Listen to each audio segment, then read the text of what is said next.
Hello everyone, मेरे YouTube channel में आप सबका स्वागत है। अगर आज पहली बार आप मेरा चैनल देख रहे हैं तो सब्सक्राइब करें और बेल आइकन को दबाएं ताकि आपको सारी नोटिफिकेशन मिलते रहें। आज मैं शुरू कर रही हूँ हिस्ट्री का 6th क्लास का 5th लेसन, जिसका नाम है राज्य, राजा और एक प्राचीन गणराज्य। इस लेसन में बताया गया है कि पहले जो राजा बनते थे और आज जो राजा बनते हैं, ये शासक बनते हैं, तो उनमें क्या अंतर है, उनके शासक बनने की प्रक्रिया में क्या अंतर है।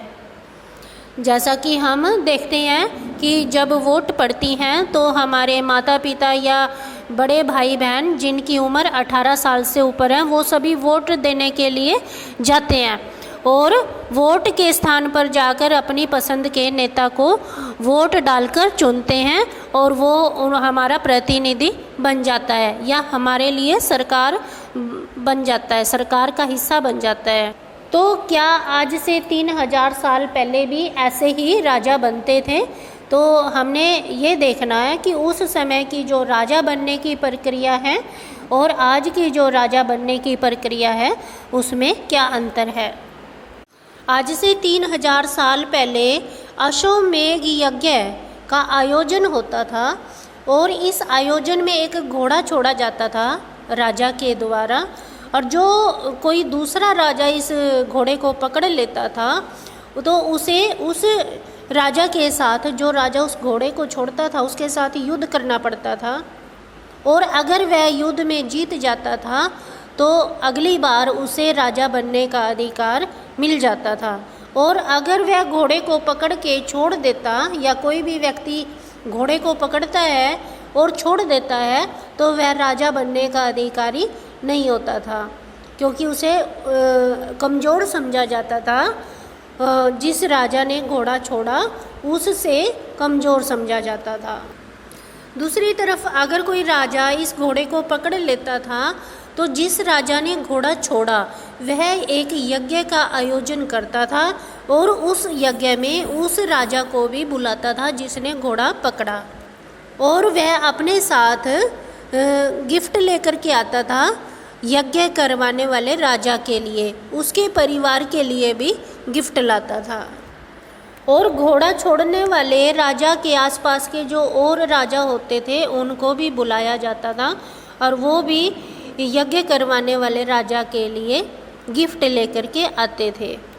तो जब यज्ञ होता था तो उसमें घोड़ा छोड़ने वाले राजा का प्रमुख स्थान होता था और यज्ञ के बाद ये तय कर दिया जाता था कि इस राजा के बाद अगला राजा वही होगा जिसने घोड़े को पकड़ा था और वो यज्ञ में शामिल हुआ था। उस जमाने का जो सिंहासन होता था जिसके ऊपर राजा बैठता था वो बाघ की खाल का बना हुआ होता था। ये यज्ञ पुरोहितों के द्वारा संपन्न किया जाता था। पुरोहित ब्राह्मणों को कहा जाता था। आजकल हम ब्राह्मण कहते हैं, उस समय में पुरोहित कहा जाता था। तो ब्राह्मण लोग इस यज्ञ को संपन्न करते थे। तो इस तरह आप देखते हैं कि आज के समय में राजा बनने की जो प्रक्रिया है और आज से 3000 साल पहले की जो प्रक्रिया है, इन दोनों प्रक्रियाओं में बहुत ज़्यादा अंतर है। पिछले लेसन में हमने धार्मिक ग्रंथों की बात की थी, ऋग्वेद, सामवेद, यजुर्वेद, अथर्ववेद। तो इन चारों ग्रंथों की बात हम पिछले लेसन में कर चुके हैं। ये जो ग्रंथ लिखे गए थे ऋषियों के द्वारा लिखे गए थे और इसमें सामाजिक नियमों को भी बताया गया था इन ग्रंथों में, और अनुष्ठान या यज्ञ कैसे करवाने हैं ये सब प्रक्रिया इन ग्रंथों में लिख दी गई थी। इनके माध्यम से ही या इन के हिसाब से ही अनुष्ठान करवाया जाता था। उस समय का जो समाज था वो कई भागों में बटा हुआ था या कई समूह, अलग अलग समूह बने हुए थे। जैसे एक समूह पुरोहित का हो गया जिसमें ब्राह्मण आते हैं, दूसरा योद्धाओं का हो गया जो युद्ध करते हैं, तीसरा कृषक हो गया, कृषक जो खेती करते हैं, पशुपालक जो पशुओं को पालते हैं, व्यापारी जो सामान को इधर से उधर ले जाते हैं, शिल्पकार, श्रमिक में जो मजदूर आदि आते हैं, मछली पकड़ने वाले, जंगल में रहने वाले, तो ये अलग अलग समूह बने हुए थे। कुछ समूह धनवान होते थे और कुछ समूह गरीब भी होते थे या भोजन संग्राहक होते थे। उनके पास काफ़ी धन नहीं होता था, लेकिन वो अपना भोजन संग्रह करके गुजारा करते थे। उस जमाने में पुरोहितों या ब्राह्मणों का विशेष महत्व था और इन्होंने समाज को या लोगों को 4 भागों में बांट दिया जाता था। इनके द्वारा जो 4 समूह बनाए गए थे, 4 वर्ग बनाए गए थे, उनके नाम थे, उन्हें वर्ण कहते थे। पहला वर्ण तो ब्राह्मणों का ही था, जिनका काम था पूजा पाठ करना, वेदों का अध्ययन करना, अनुष्ठान करना, यज्ञ करना, ये ब्राह्मणों का काम था। तो अनुष्ठान में या यज्ञ में जो भी गिफ्ट आदि आते थे, उपहार आते थे, तो उन पर ब्राह्मणों का ही हक होता था या वो ब्राह्मण की संपत्ति बन जाती थी। दूसरा स्थान था शासकों का, या हमने देखा पहला स्थान ब्राह्मणों का और दूसरा स्थान शासकों का। दूसरे समूह को क्षत्रिय कहा जाता था या शासक को क्षत्रिय कहा जाता था। जो क्षत्रिय होता था वो शासक होता था। उनका काम था युद्ध करना और लोगों की रक्षा करना और देश का शासन चलाना। जैसा कि हम रामायण और महाभारत में देखते हैं कि राम और लक्ष्मण क्षत्रिय थे और उन्होंने देश का शासन चलाया और उन्होंने युद्ध आदि भी किए और लोगों की रक्षा भी की। तीसरा वर्ग आता है विश्य या वैश्य। इसमें कृषक, पशुपालक, व्यापारी आ जाते थे। क्षत्रिय और वैश्य इन दोनों वर्गों को यज्ञ करने का अधिकार होता था। चौथा वर्ण शूद्रों का था। इनका सबसे आखिरी वर्ण था। इन्हें तीनों वर्णों की सेवा करने का अधिकार था। इन्हें कोई अनुष्ठान करने का अधिकार नहीं मिला हुआ था और ना ही वेदों का अध्ययन करने का अधिकार मिला हुआ था।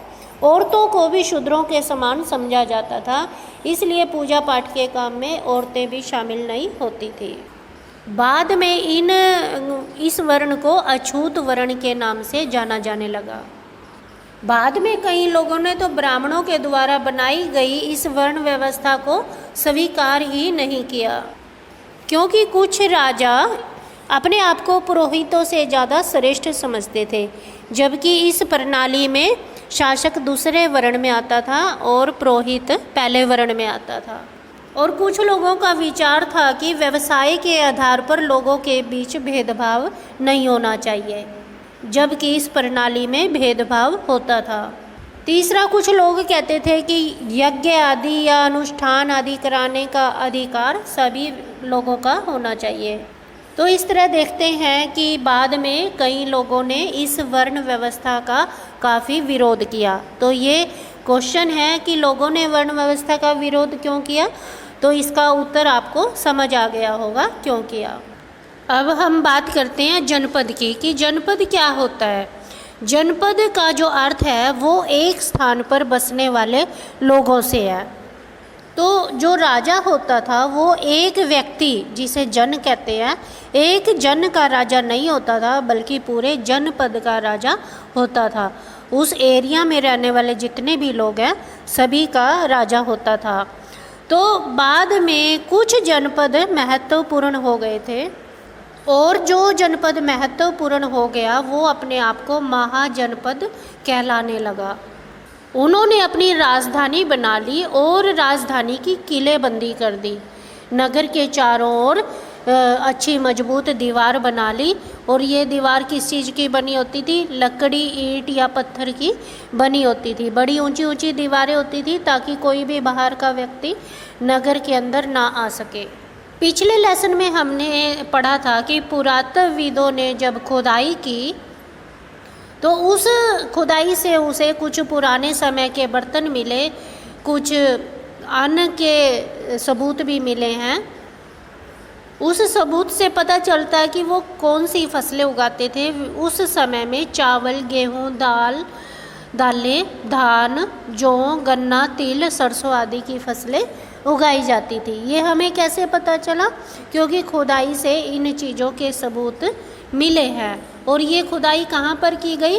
दिल्ली में पुराना किला के पास, उत्तर प्रदेश में मेरठ के पास जिसे हस्तिनापुर कहते हैं, एटा के पास अतरंजी खेड़ा में, और यहाँ पर इन सभी स्थानों पर खुदाई की गई और इन सभी स्थानों से खुदाई में कुछ न कुछ मिला है जो हमें उस समय की जानकारी देता है। खुदाई से जो बर्तन मिले हैं वे चित्रित दूसर पात्र के रूप में जाने जाते थे। अब इसका क्या अर्थ होता है चित्रित दूसर पात्र? नाम से ही पता चलता है कि चित्रित का मतलब है कि इन बर्तनों पर चित्र बने हुए थे और ये लाल रंग के होते थे। इनमें ज़्यादातर थालियाँ और कटोरियाँ ही होती थी और ये इनकी जो पतली सी सतह होती थी और बड़े सुंदर चिकने होते थे, चित्र बने हुए होते थे। तो इन बर्तनों में खास अवसरों पर महत्वपूर्ण लोगों को भोजन परोसा जाता था या राजा आदि को भोजन कराया जाता था। ये बर्तन सरल रेखा या ज्यामितीय आकृतियों के रूप में होते थे। ज्यामितीय जैसे मैथ में होता है, कोई त्रिभुज आकार का, कोई वर्गाकार आकार का और कोई आयताकार का, तो इस डिजाइन के ये बर्तन होते थे। तो जैसे बताया कि महाजनपदों ने राजधानी बनाई और राजधानी के चारों तरफ किलेबंदी कर ली, तो इससे पता चलता है कि उन्हें दूसरे राजाओं के आक्रमण का डर होता था, तभी उन्होंने किलेबंदी बनाई या नगर के चारों तरफ चार दीवारी बनाई ताकि वो दूसरे राजाओं के आक्रमण से अपने आप को बचा सके और इस किलेबंदी के अंदर रहकर अपने आप को शक्तिशाली बना सके तथा मजबूत कर सके। और ये राजा दूसरे राजाओं के आक्रमणों से बचने के लिए सेना रखने लगे, सिपाहियों को रखने लगे और उन सिपाहियों को नगद वेतन भी देने लगे। उस समय जो वेतन है वो सिक्कों के रूप में होता था या उस समय की जो मुद्रा है वो सिक्कों के रूप में होती थी। ये नीचे चित्र दिखाया गया है, ये किलेबंदी का चित्र है जो राजधानी के चारों तरफ दीवार बनाई जाती थी उसका चित्र है। कौशाम्बी किले की दीवार का चित्र है और ये चित्र आज से 2500 साल पहले ये दीवार बनी थी उसका चित्र है। तो जैसा हमने अभी बात की है कि राजा ने राजधानी के चारों तरफ किलेबंदी की दीवार बनवाई, तो इसके लिए भी बहुत खर्चा होता था और अपनी सुरक्षा के लिए उन्होंने सैनिक भी रख लिए, सेना का निर्माण कर लिया। तो इस तरह उन्हें काफ़ी संसाधनों की ज़रूरत पड़ने लगी और बहुत सारे कर्मचारियों की ज़रूरत पड़ी, जिससे उनका खर्चा बढ़ गया, पहले की बजाय ज़्यादा हो गया। तो पहले के राजा की जो आमदनी होती थी या कमाई होती थी वो जो लोग उसे उपहार देते थे वही उसकी कमाई होती थी। अब इस उपहारों से आज की इस समय के राजा का काम नहीं चलता था, उन्हें ज़्यादा आमदनी की ज़रूरत पड़ने लगी और इसके लिए उन्होंने लोगों पर तरह तरह के कर लगा दिए और अपनी आमदनी को बढ़ा लिया। उस समय ज़्यादातर लोग खेती का काम करते थे, इसलिए फसलों पर कर लगा दिया जो उपज का 1/6 हिस्सा होता था, जिसे भाग कहा जाता था। दूसरी प्रकार के लोग मेहनत करने वाले लोग थे, मजदूरी करने वाले लोग थे या कारीगर थे, जैसे बुनकर, लोहार, सुनार, इस तरह का काम करने वाले लोग थे, उनके ऊपर भी टैक्स लगा दिया। तो उनके लिए निश्चित कर दिया गया कि महीने में एक दिन वो राजा का काम करेंगे। तीसरी तरह के लोग पशुओं को पालने वाले थे, तो उनके ऊपर भी टैक्स लगा दिया कि उन्हें जो कमाई होती है उसमें से कुछ हिस्सा राजा को टैक्स के रूप में देना पड़ेगा। चौथा, व्यापार करने वाले लोगों पर भी टैक्स लगा दिया कि वो जो सामान बेचते हैं और जो कमाई होती है उसका कुछ हिस्सा राजा को देना पड़ेगा। और सबसे आखिरी है आखेटक या भोजन संग्राहक लोग। जंगलों से जो भी चीज़ें उन्हें प्राप्त होती हैं उनमें से कुछ हिस्सा राजा को देना पड़ेगा। तो ये सभी प्रकार के टैक्स लोगों पे लगा दिए गए और इस तरह से महाजनपदों ने अपनी आमदनी को बढ़ा लिया। अब ये क्वेश्चन है, आखेटक तथा भोजन संग्राहक राजाओं को टैक्स के रूप में क्या देते थे? तो आप समझ गए क्या देखते थे कि जंगलों से जो भी उन्हें कोई चीज़ प्राप्त होती है उसका कुछ हिस्सा राजा को टैक्स के रूप में देते थे। आगे हम बात करेंगे कृषि में परिवर्तन की, कि महाजनपदों ने कृषि में क्या बदलाव किया या उनके समय में कृषि में क्या बदलाव हुआ। इससे पहले जो हल के फाल होते थे वो लकड़ी के बने होते थे और अब लोहे के बनने लगे, तो इससे आसानी से खुदाई होने लगी और उससे फसलों की उपज ज़्यादा होने लगी। दूसरा, धान के पौधों का रोपण शुरू कर दिया। पहले जो है खेत में बीज को छिड़क दिया जाता था जिससे कुछ पौधे मर जाते थे। अब पहले बीज को डाल करके प्योद तैयार की जाती थी, फिर प्योद के द्वारा खेत में धान की उपज लगाई जाती थी। जैसे आज के समय में जीरी तैयार करते हैं और फिर जीरी की प्योद लगाकर पूरे खेत में लगा दी जाती है और उससे ज़्यादा अन्न पैदा होता है या चावल पैदा होते हैं। तो ये खेती कौन करते थे उस समय में? दास दासी या जो मजदूर लोग होते थे जिनके पास कोई काम नहीं होता था, तो वो खेती करते थे। आपको ये पता लगाना है कि राजा इन परिवर्तनों को प्रोत्साहन क्यों देते थे, राजा क्यों मदद करते थे इस बदलाव को।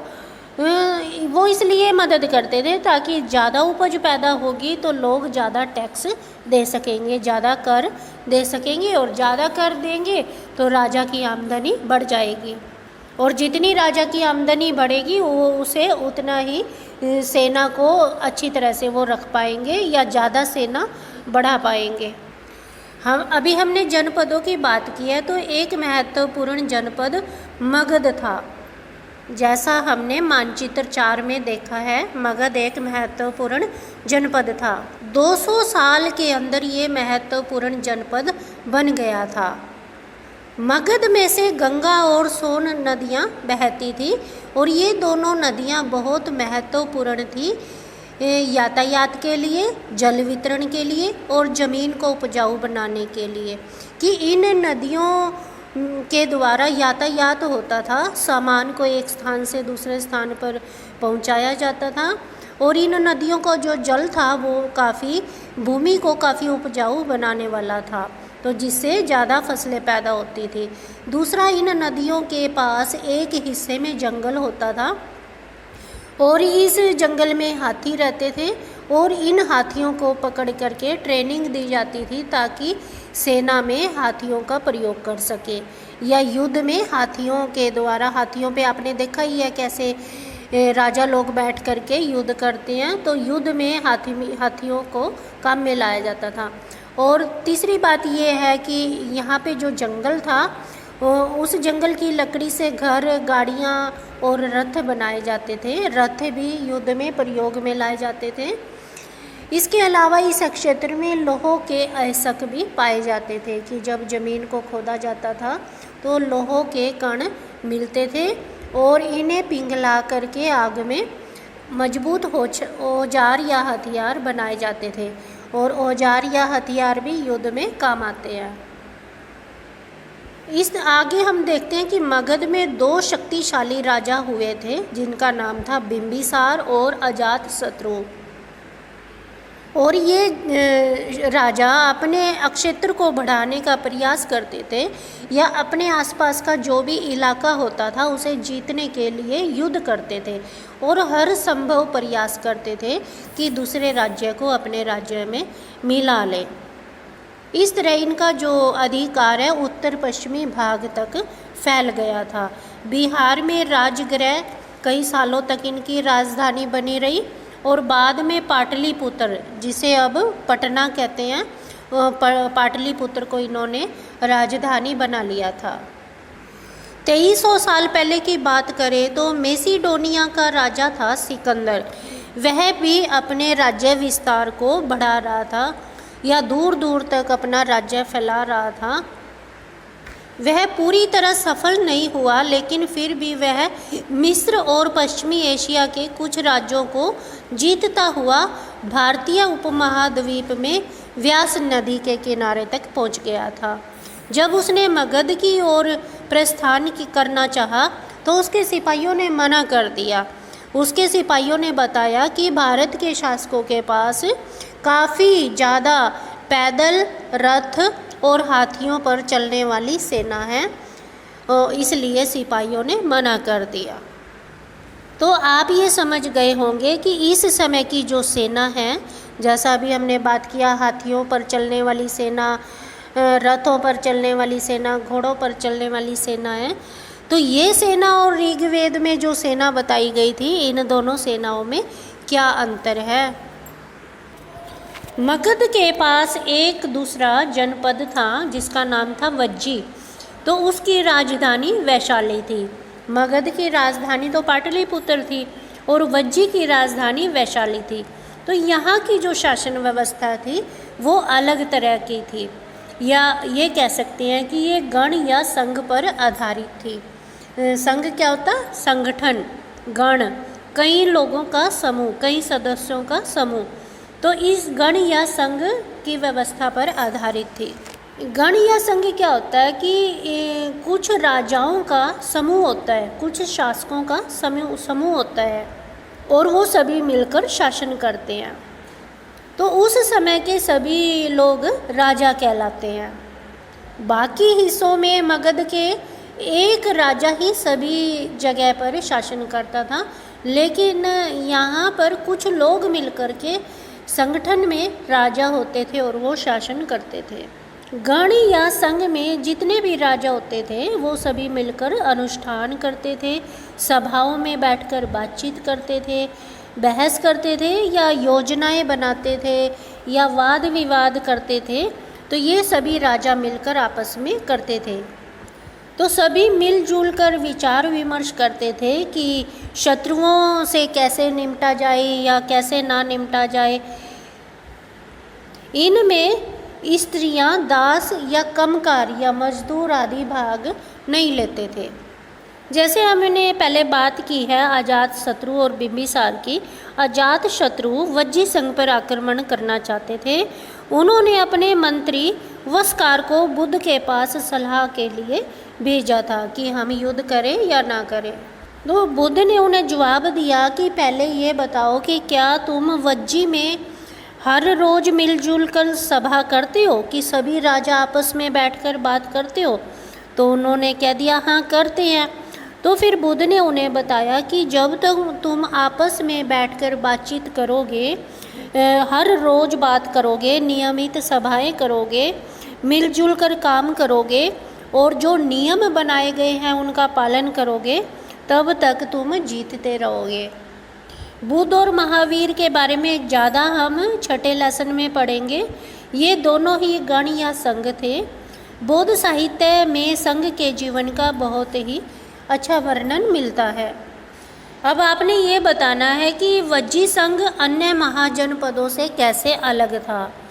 कम से कम 3 अंतर आपने ज़रूर बताने हैं। तो इस वीडियो को देखकर आप ये ज़रूर समझ गए होंगे कि इनमें क्या अंतर है। तो जो महाजनपद होते थे वो इन शक्तिशाली संघों को भी जीतना चाहते थे। इसके बावजूद उनका राज्य अब से लगभग 1500 साल पहले तक चलता रहा। उसके बाद गुप्त शासकों ने गण और संघ पर विजय प्राप्त कर उन्हें अपने राज्य में शामिल कर लिया। ये सब बातें हम 10वें लेसन में पढ़ेंगे। इसके बाद हम दूसरे देश यूनान और एथेंस की बात करेंगे। 2500 साल पहले एथेंस के लोगों ने एक नई शासन व्यवस्था की स्थापना कर दी थी जिसे प्रजातंत्र या गणतंत्र कहते हैं, जो हमारे देश में आज भी प्रचलित है कि वोट देकर के राजा को नियुक्त करना। तो इसी को प्रजातंत्र या गणतंत्र कहते हैं। ये व्यवस्था 200 सालों तक चली। इसमें 30 साल से ऊपर के उन सभी पुरुषों को नागरिकता मिल जाती थी जो दास नहीं थे। इस व्यवस्था में साल में कम से कम 40 बार सभा बुलाई जाती थी, मीटिंग की जाती थी, जिसमें सभी महत्वपूर्ण फैसले लिए जाते थे। ये ऐसी सभा होती थी जिसमें सभी नागरिक भाग ले सकते थे। शासन के महत्वपूर्ण पदों पर लॉटरियों के द्वारा नियुक्तियां की जाती थी कि पर्ची डाली थी और जिसकी पर्ची हाथ में आ गई उसका नाम बोल दिया जाता था और वो नियुक्त हो जाता था सेना या नौसेना की नौकरी के लिए। औरतों को कोई भी अधिकार प्राप्त नहीं था या कोई भी हिस्सेदारी नहीं होती थी। विदेश में जो एथेंस में जो व्यापारी और शिल्पकार होते थे या विदेशी होते थे, उन्हें भी कोई अधिकार नहीं होता था इस सभा में बैठने का, और ना ही दासों को कोई अधिकार था। तो अब आप बताएं कि क्या एथेंस में वास्तव में जनतंत्र था कि गरीब लोग भी भाग नहीं ले सकते, स्त्रियां भी भाग नहीं ले सकती, और जो शिल्पकार या व्यापारी हैं वो भी भाग नहीं ले सकते, जो विदेशी लोग हैं वो भी भाग नहीं ले सकते? क्या ये प्रजातंत्र या गणतंत्र का वास्तविक रूप है? क्या हमारे देश में भी ऐसी व्यवस्था है? तो आप देखते हैं हमारे देश में सभी लोग भाग लेते हैं, चाहे वो मजदूर है, चाहे वो स्त्री है, चाहे वो दास है, चाहे वो व्यापारी है। तो जहाँ पर सभी लोग भाग लेते हैं उसी को संपूर्ण व्यवस्था या संपूर्ण प्रजातंत्र या गणतंत्र कहा जाता है। तो यहीं पर हमारा आज का ये लेसन पूरा हो जाता है। तो अगर आपको ये वीडियो अच्छी लगी तो लाइक ज़रूर करें। अगर आपने मेरा चैनल सब्सक्राइब नहीं किया है तो ज़रूर करें और बेल आइकन को दबाएं ताकि आपको सारे नोटिफिकेशन मिलते रहे। All the best.